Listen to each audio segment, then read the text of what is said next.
European culture versus American culture. Welcome in, much love. Trav here hiking up in France. Last night I was at a little dinner party out here and I was asked if I thought America and Europe were very different culturally. I said yes. And then I was asked which one I prefer, which I've never heard before, and I thought about it. And I have to say I prefer European culture, specifically Southern European culture.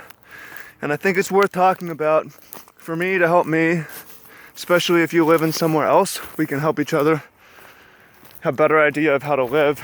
And for those of you, I thought it'd be a useful thing to share for those of you who want to travel, or those of you who just haven't been able to experience the other and want to know how things could be better. So, first of all, I said I prefer Southern European culture. That doesn't mean I'm going to move to Europe. I don't see that happening. Logistically difficult. I don't have the right visa. All my loved ones, or the majority of them, are on the West Coast. Well, they're kind of scattered around, but that's where they're concentrated.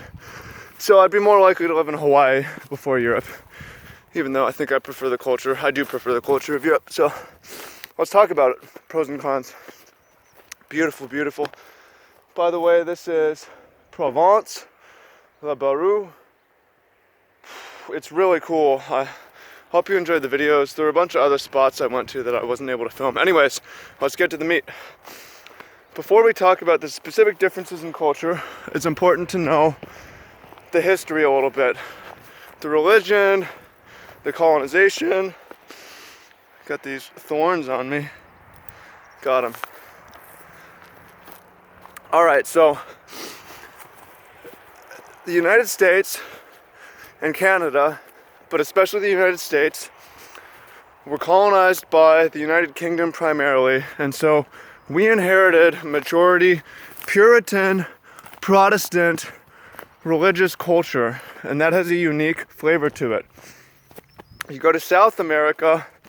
South America was predominantly colonized by the Spanish and inherited a Roman Catholic religious culture. Now, okay, so France took some of Canada, a good amount of it really, and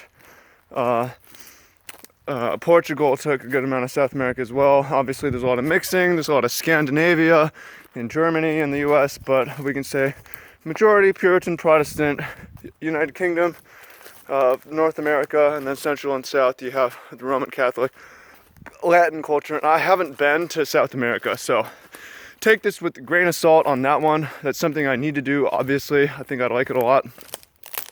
I've spent about a year in Europe now, cut between North and South. And I've spent, which way is up? 26 years in the United States, so that's my experience. Some of you might have more experience than me. I don't think you necessarily have to spend a ton of time in one place to learn that much about it. Obviously it helps if you spend more time, but I came here to study that. So talk about the differences between the culture, and this applies even if you're not religious. Like atheism has really swept the world in the past 50, 100 years. Go up here and turn. So the West Coast is very, very atheistic. It's more common to be an atheist than not. But even the atheists are very Puritan, Protestant in many ways, in what they've inherited, whether they know it or not. Similarly, in Europe, Southern Europe, there's a lot of atheism, but people still have inherited that Romance culture, the Latin. And Romance comes from Roman, right? So, let's get into the specifics. I think this way. All right, so in Southern Europe, France, Spain, Italy, I haven't been to Greece, but I imagine the greeting is kisses. 2 or 3, depending where you are, cheek to cheek, cheek to cheek, cheek to cheek. That's male to female. Female to female, all right, this is not the right way, there's a gate. And even male to male in some cases. It's just if you are friends with someone, then that's what you do. So, it's the way up. This isn't the first video I've been hiking up this trail. So what does that mean? It means that, okay, this way it looks correct. It means that the touch culture is very different. There's a lot more touch in southern, okay, so let's say Puritan versus Catholic, or northern versus southern. I'll say northern versus southern, because northern Europe, UK, Scandinavia, where I've spent some time, almost 6 months of that, is more like the United States. And I have spent some time in the Caribbean. Central southern is more like Spain, southern Europe, right? So southern and Europe has more touch. There's more touch. It starts off with more touch. It starts off with kisses. You see two people touching a lot, even kissing, cheek to cheek, granted, but a lot of touch. If you come from the northern Puritan Protestant, you think they're together. If you come from the southern Latin, it doesn't mean, it just means it's just friendly, right? There's just more touch. There's even studies on this. Lunch dates at coffee shops. In the Latin, you get 100 instances of touch compared to the US. You might have like 2 at the start. In the end, it's like a handshake, an awkward hug.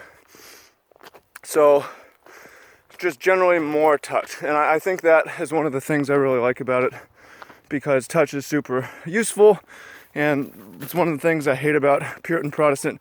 And that's why I say, even if you're not religious, it's not about like sex before marriage, but if you're a West Coast atheist, you're not getting as much touch as if you were in Southern Europe, culturally.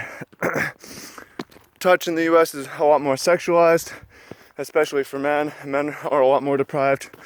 Out here, Latin culture, it's a lot better. It's a lot better. So that's one thing, and there's a lot of social differences that go along with that. I'm not going to say that we don't have dinner parties in the United States, but they tend to be more of a central thing and to go longer in Europe. You know, tapas, whatever, where people go out for a long, long time. Let's climb up this rock here. Got this monastery. Let's climb up here. I'll give you a quick tour. Set the phone down.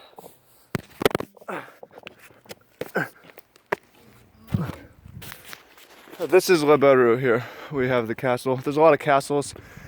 Geographically different. There's more history, obviously. The natives didn't leave big structures in North America, really, if you get past the Aztecs. And they didn't start really building big stuff until like the 1700s. Whereas here, there's Roman amphitheaters everywhere, and there's guard towers that are hundreds of years old, so you get that culture. Anyway, more social. It's definitely more normal to live multi-generations in one place here. There's a stigma to it in the United States, definitely, like, oh, you still live with your parents. To an extent, there's that here as well, but it's a lot more normal to still live with your parents. Catch me saying still live with your parents. Move out if you get engaged or married, but even then, maybe you'll just live multi-generations in one house. I think that's better. Here, you're still, if you're an old folks home, they still send you to old folks home when you're old, but in some of Southern Europe, parts of Greece, actually, the multi-generations care for the older people, which is not necessarily easier, but I think it's better because it makes aging a lot better. A lot less scary, a lot less isolating, because family seems to matter more. And I think that also has to do with the immigrant culture. Obviously, the U.S. is filled with immigrants. Most people kind of immigrated, so there might be some genetic thing for adventuring. Ancestors left people behind in Europe, so it's more common for immigrants, I think, to like cut ties and move. So that's why it's more disconnected generationally. Europe is there's obviously plenty of immigrants here, but it's for the most part full of people who stayed with their family. So family matters a little bit more here, I think. People are a little bit, maybe have more, perhaps better relationships. I wouldn't necessarily say that. More touch. Social's different. Work's a little bit different. If you look at the studies, on average, people work a little bit less in Southern Europe. Not necessarily less hard, but if you look at the hours worked, and it's not significant, but fewer hours. U.S. work culture is kind of fucked up, but it's good in some ways because U.S. is more capitalist, less socialist. U.S. is more grind your way to the top, and I like that. That's one of the things I really like about U.S. I'm an entrepreneur. If I was in England or if I was in Europe, there's a good chance I wouldn't be. Social programs are better here.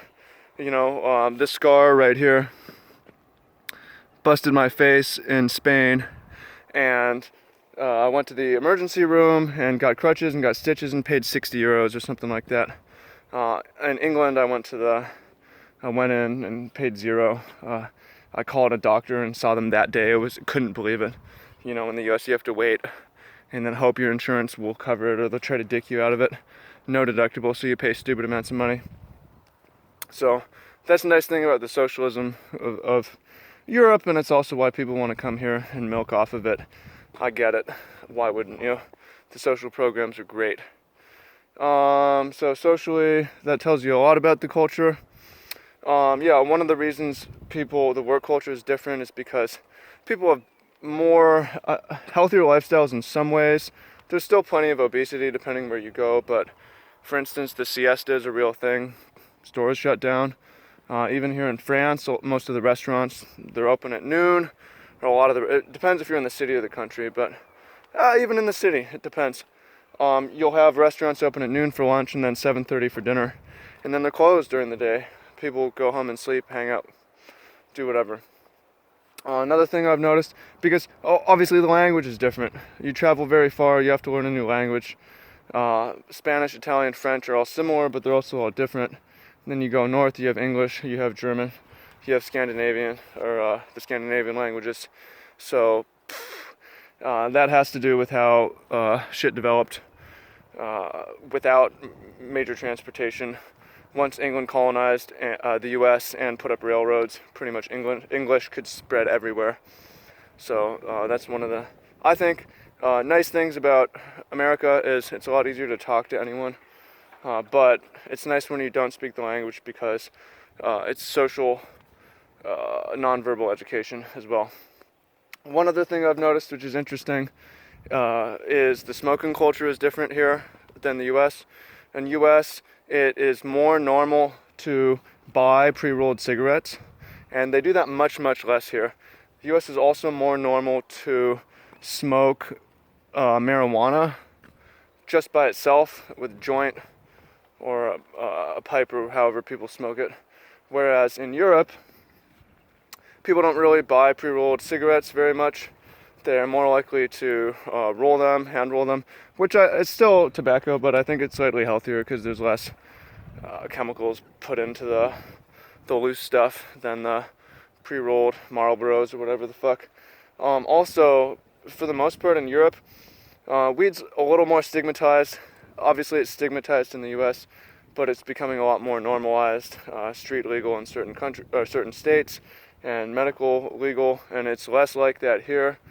Also, people don't smoke it by itself. That's very rare. Pretty much smoke it with tobacco, which gives a different effect, obviously.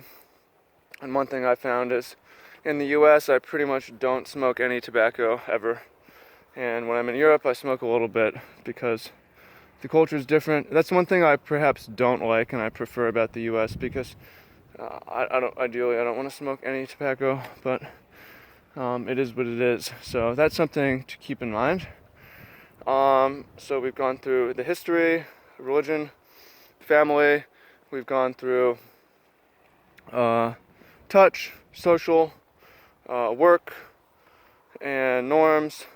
There's way more to it than that, but I think you can see like it's way different starting from the words you say than from the kisses you make instead of the hands or whatever, than from the down to everything, the food you eat. You know, there's no milk lobby here. They don't drink milk. They're more into their cheeses. It's just way different in many ways. And some ways I prefer, some ways I don't prefer. Again, I like to be that capitalistic entrepreneur of the US. I'm happy for this opportunity. Otherwise, I wouldn't have been able to travel like this and even learn the difference. But I want to take back to the US with me some of that Latin touch and family respect that the immigrant Puritan Protestants perhaps don't have. It's probably important for me to travel down through Central and South America because, again, maybe that's definitely a place I should spend some time because you get that, but I get it closer to home. So I hope you find that useful. Tell me if you characterize this as right or wrong, or if you think it's right or wrong, whether I characterize it right as wrong. Leave me a comment if you've been to both and there's other differences that I didn't mention, or you think there's I got it wrong for some reason, because this is to start a conversation as well and to help. But I like to talk about it because I think it makes my own personal culture a little bit better. Personal culture being the people immediately around me. If they know, you don't necessarily have to travel to pick this shit up. Like, I haven't been to Latin America, but I've heard enough about it and understand the history to know what to expect. You know, France was what I expected because I had heard a lot about it. Not too many surprises out here. So hopefully that helps you. You don't have to travel. You can learn from people who have, right? And apply those things and make your life better. So I hope you do that. I hope you found this helpful and useful. And I look forward to reading the comments. And I look forward to doing some more adventuring and exploring. So peace, much love, and see you soon.